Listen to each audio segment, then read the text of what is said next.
try and get done in 45 minutes. But as always, if you guys have questions, ask. So, trading systems. Trading, we know, is going to be around since the dawn of time. Going back to the, Middle New Kingdom of Egypt, they're trading with the Sudan, probably going back and forth across Egypt and Mesopotamia, especially after the Hyksos invaded. I'm sure Neolithic people traded. So trading is enormous. Several things happen when it comes to trading. Number one, we've got a lot of cultural diffusion. And also with that, a lot of migration. So we're going to trade items, we're going to trade ideas, we're going to trade technology, and we're going to move people from one area to another. So the first big block of time we're going to look at is 500 BC to 500 AD. So we're going to look at going back to the old Roman Empire all the way through the fall of Rome. Before that, however, we remember over here the old phone home Phoenicians from ancient Mesopotamia. They traveled long distances.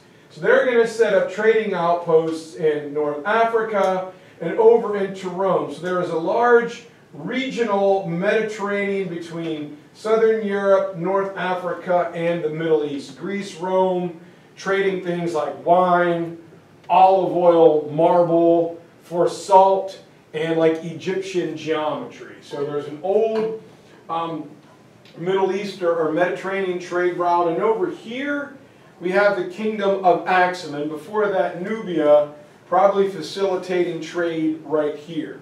But it really gets big in, say the classical age. Greece, Rome, and all of these other things. Underneath the Han Dynasty to ancient Rome, traveling from Rome in the west all the way over here to China in the east, you're going to have 4 regional empires. You're going to have the Han in China, you're going to have the Gupta down here in India, you're going to have the remnants of the old Persian Empire, the Sassanid Empire, and you're going to have Rome. So you split the Silk Road into fourths, from China to India to the Middle East over to Rome. You've got 4 regional powers, all of which were facilitating trade along the Silk Road. Traveling in that region was kept safe because of their militaries. They kept down banditry. They kept down thieves. If they caught you in one of those empires, you were having a bad day. Going all the way back to King Darius of Persia and the ancient Romans, they have that intricate network of roads. This facilitates not only troop movement and communication, but trade. Especially over here in Asia, every 20 or 25 miles there's going to be a hotel. There's going to be fruit trees planted.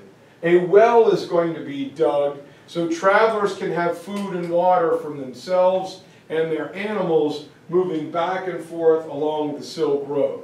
So we have regional empires that's safe, and the Silk Road runs from the Pacific Ocean all the way to ancient Rome. So what was traded during this time, from 200 BC to 500 AD? Well, the road gets its name because of silk.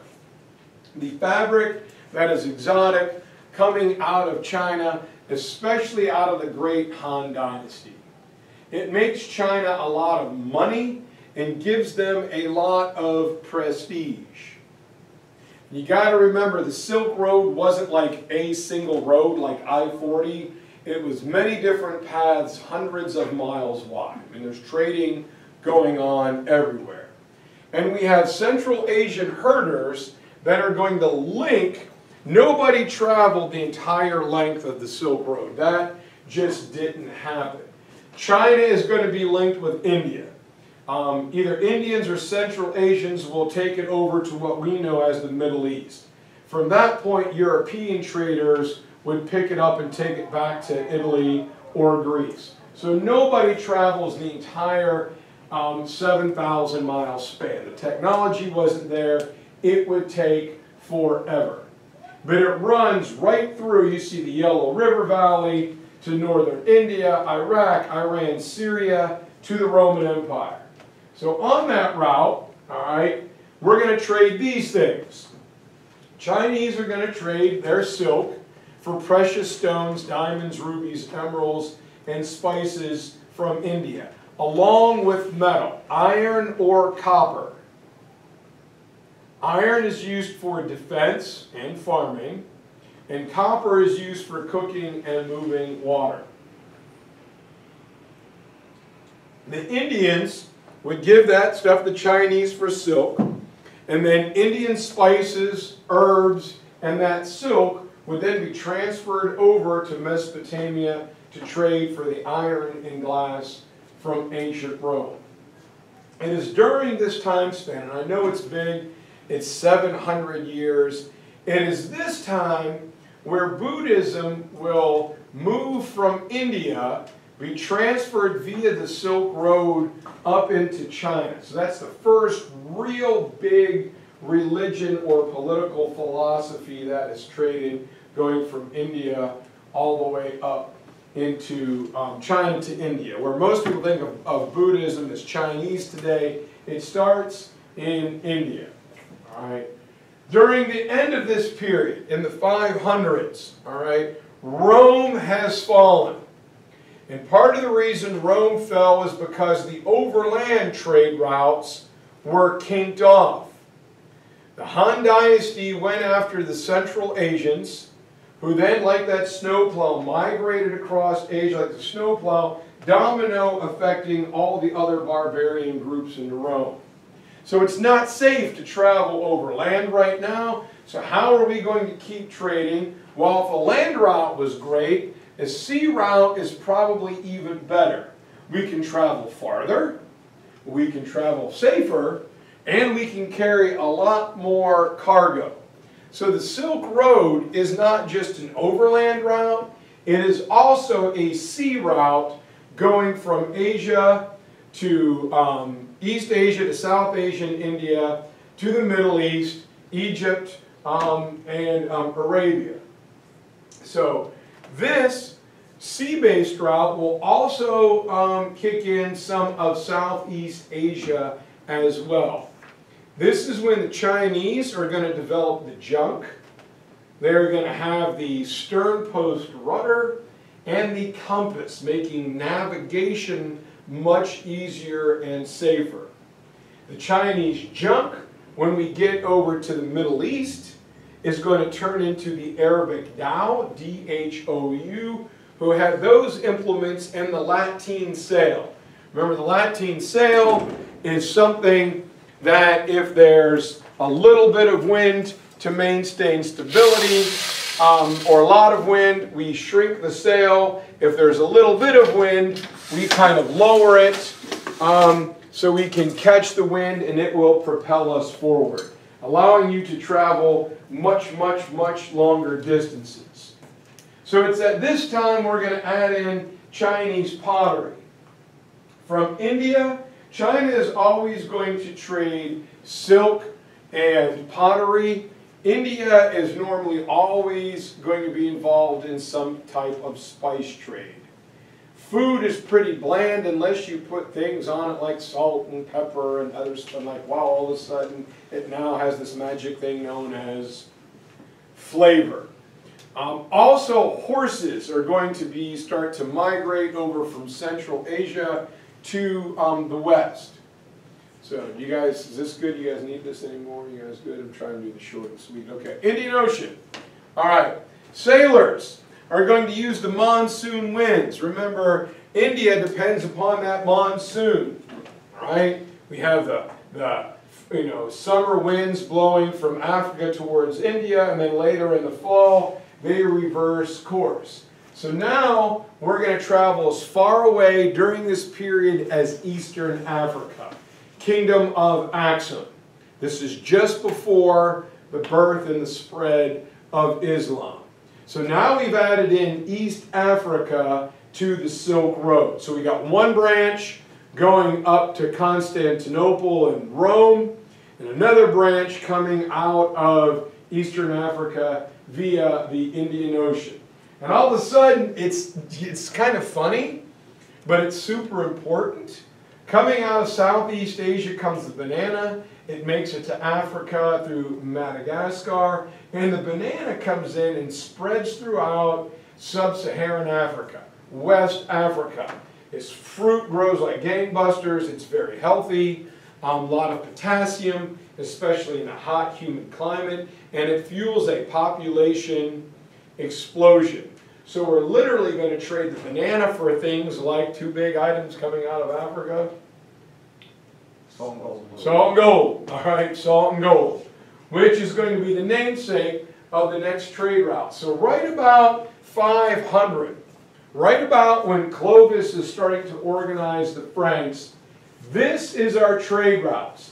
Now the Roman one is probably going to end here in Constantinople because we've got Emperor Justinian there. Western Rome is developing into chaos. But straight south from Constantinople, you've got Alexandria. All right, we've got the overland trade route going all the way here to Xi'an. Then we've got the Indian Ocean trade route, east coast of India, west coast of India, Middle East, come on, going on up into here. So this whole block of Asia and East Africa is trading overland and by the sea. We'll get to the products in a minute. Now we're going to add in the next. We've done the overland Silk Road, we've done the ocean route. Now we're going to kick in, because Islam is about to spread, the Trans-Sahara trade route. And here you're going to laugh, but a very important piece of technology is the camel. Remember from your reading guide, I asked you a simple question: is a camel a piece of technology? The answer is yes. Like a horse, like a boat, like a train, camels can survive the desert and carry a large, heavy load. So camels have been in Africa from the Middle East as far back as 100 BC. The early Sub-Saharan trade routes, or Trans-Saharan trade routes, we know are also going to feature gold and salt, but also palm oil. Palm oil to Africa is like olive oil in southeastern Europe. You can cook with it, you can bake with it, and you can also light a torch with it. So it is a multi-use tool, very, very, very valuable. As far back as the Roman Empire, Africa was supplying Italy with wild animals and wheat. It was the extractive Roman Empire taking things from like Carthage and bringing them back. And then Italy would sell olive oil or trade olive oil in wine. So there's always been this trade. But now we're going to just move from Egypt and North Africa, and we're going to cross the great Trans-Sahara desert from like Aksum and come all the way down here to the great city of Timbuktu. So now we're going to blow up. And by blow up, I mean we are going to expand the Silk Road by adding in the Trans-Sahara trade route from 600, like period 3 here, up into 1450. This is what we got going on. From Europe, wine, wool, metal, and glass. All right. We get metalworks and glass down here in the Middle East. Here we go from Central Asia. We get horses, we get dogs, we get tea, spices, jasmine, things that smell good. From over here, we get mint, more wool, and from China, silk, gold, silver, and medicine. Transmitted all the way over on every single trade route there is. Everybody good there? All right. Now, under the Tang and Song dynasties and the Mongols, the Silk Road overland was completely safe to trade. Remember, if the Mongols captured you, the fair maiden could put a pot of gold on her head in Vienna, Austria, and walk untouched all the way to Xi'an. And if you messed with trade and the Khan got a hold of you, remember, he wrapped you in a rug, threw you on a plane, and stampeded horses over you. Or he tied your arms and legs to 4 horses, all right? You all of a sudden became known as Stubby, all right, because you no longer had arms and legs. So the Silk Road is kept safe. We transmit good things on the Silk Road. Christianity, Hinduism, Buddhism. During this time, what big religion is going to grow? Islam will spread as far away to India and all the way up into Spain and France. But with the good comes the bad. Like one of my favorite Clint Eastwood movies, The Good, the Bad, and the Ugly. While the good is being transmitted in the 1300s, the Mongols also carry the bubonic plague across Asia. After capturing a small town in the Crimean Peninsula and releasing the citizens, the bubonic plague spreads to Constantinople, to Athens, to Italy, killing 1/3 people not only in Europe but all the way across the Silk Road into Asia. So many people die as a result. So here is a modern map of Indian Ocean trade as the overland is going on here. We're not just going hugging the coast, we're going all the way down as far as Zimbabwe, the great Zimbabwean civilization. So the trade routes going from Atlantic to Pacific. Atlantic in Europe, Atlantic in North Africa, Ghana, Songhai, Mali, going back and forth. This is, like, there's always been global trade. We're spanning continents, and it is the 1450s. What else happens in the 1450s? Columbus sails the ocean. It's 1492. Yeah, but it's close. No, you're right. We got Prince Henry the Navigator, and we're slowly trying to leapfrog our way around Africa. Vasco da Gama will like, oh man, I hope India's right here. Oh man, it's way over here. But the Portuguese are going to go exploring, followed by the Europeans. So when the Silk Road declines, this is when Indian Ocean trade picks up, especially because the Portuguese are going to get there. We got the Chinese junk, the Arabic dhow, and here is where eventually, a little bit after this time period, the Ming Dynasty in the 1600s is going to release the great Zhang Ho, or Chang Ho, who's going to take his Chinese fleet and sail across the entire, well, not the entire globe, but some people think he made it to Chile. We know he makes it as far as East Africa. The Bantu people are going to arrive on the west coast. They are going to merge their language with that of the Middle Eastern Arabs and create another language route on the east coast of Africa known as Swahili. Unfortunately, the Portuguese are going to show up.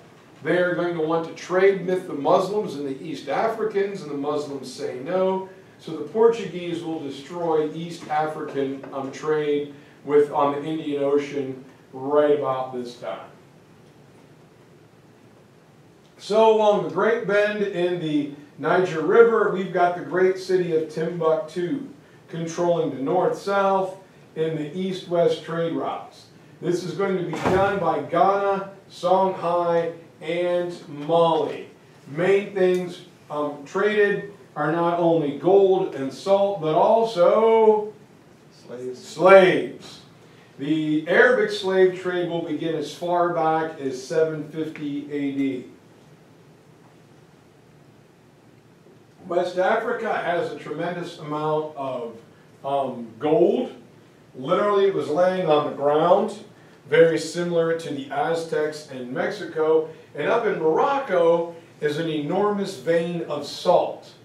Salt was the ancient world's refrigerator. You needed it to preserve your food and also to eat a little bit a day to prevent dehydration. So the gold salt route will expand from West Africa all the way to China, making everybody super, super rich. Just as Buddhism is going to be transmitted from India into China, Islam will be transmitted across the Trans-Sahara trade route through West Africa. A lot of the West Africans, a big problem with West Africa is they had a lot of oral traditions. So just like the Aztecs, we have to interpret what is being said from a Spanish bias. The Quran will be brought over and integrated into the oral histories of West Africa, and the Africans will, because you needed to read and write in Arabic, will begin to read and write. By the 1200s, many of the rulers, we know Askia Muhammad al-Tari in Songhai was a zealous Muslim. He displaced his own people, but for a long time it was the upper echelons who converted to Islam because it was better to do business, while a lot of the average everyday Joe African worship their old polytheistic beliefs, but Islam comes over. And now, we're almost done. Am I going too fast?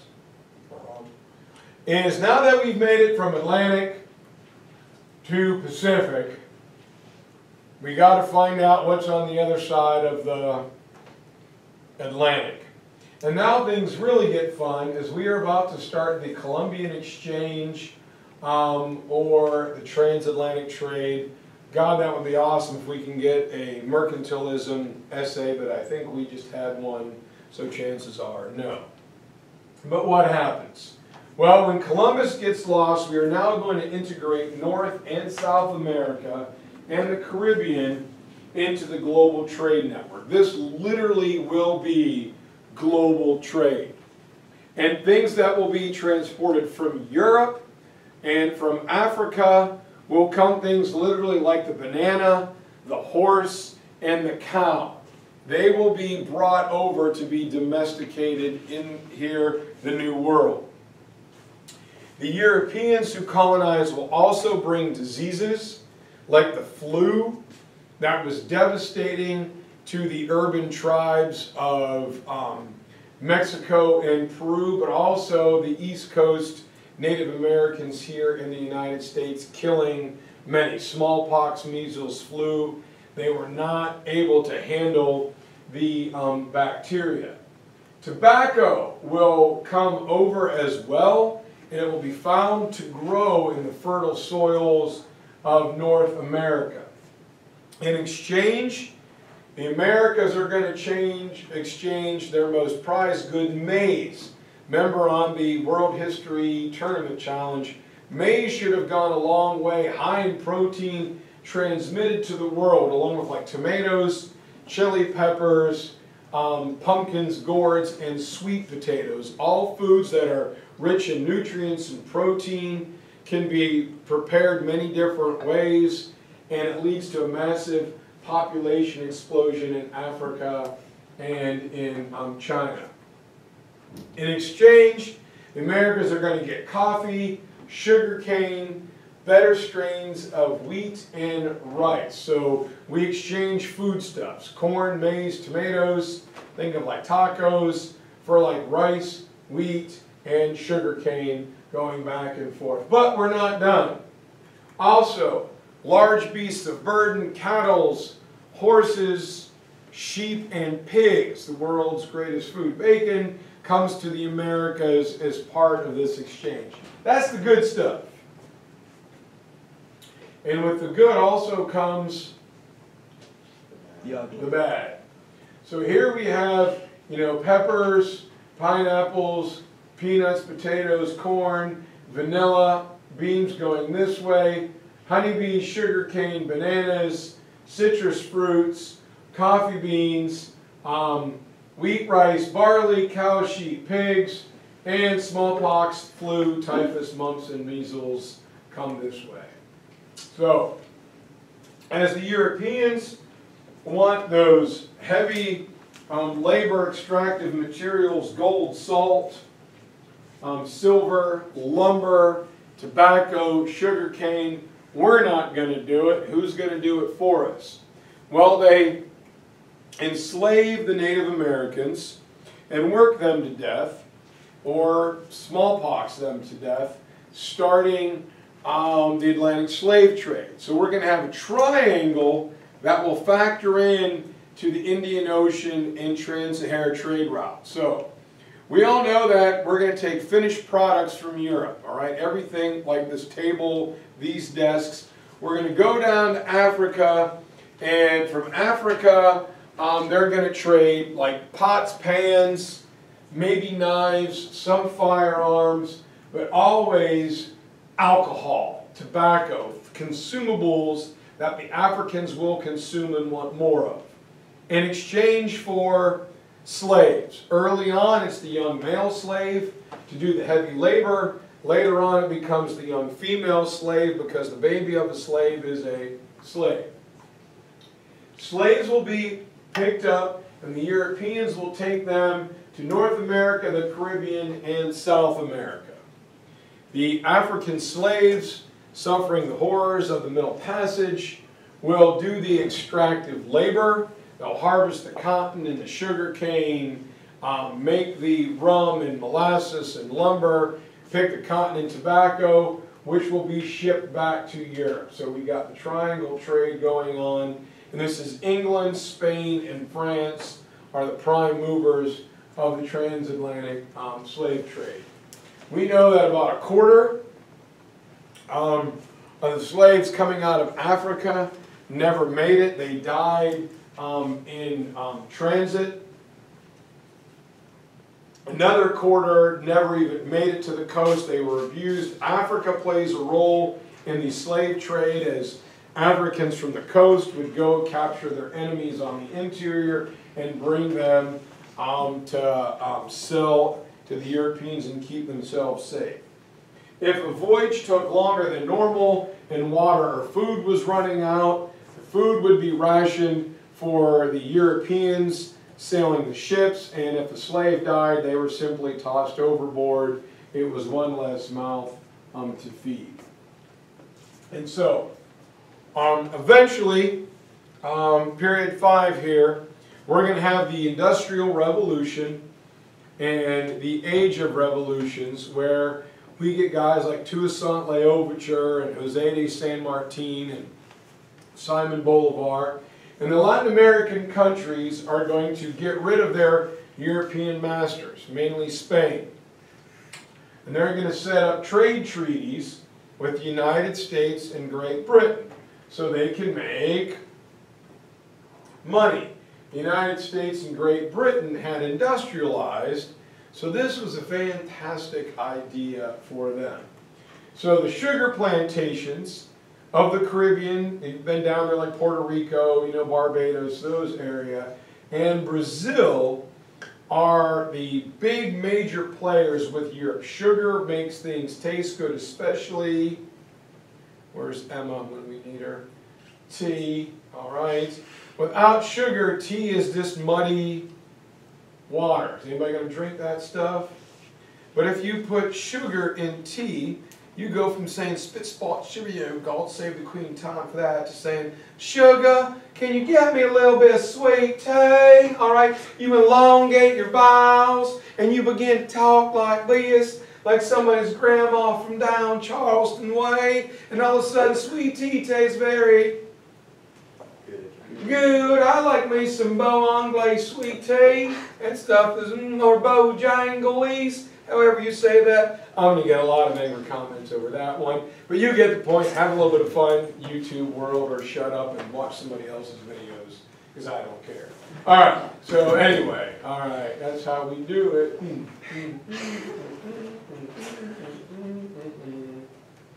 I always thought these things, whoops, were cool, and now they're really annoying. All right. Brazil is also going to bring cocoa beans and coffee. That's why Americans drink coffee, because we wouldn't drink British tea during the Revolution. And cotton is produced.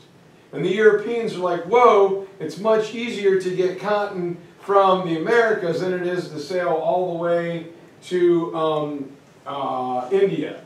The Cubans, we always know, are making their Monte Cristo cigars. Argentinians have a lot of beef, and Latin America has a lot of rubber, an essential element in industrialization. So they are all going to factor into the global trade network with England and the United States, and later on Germany.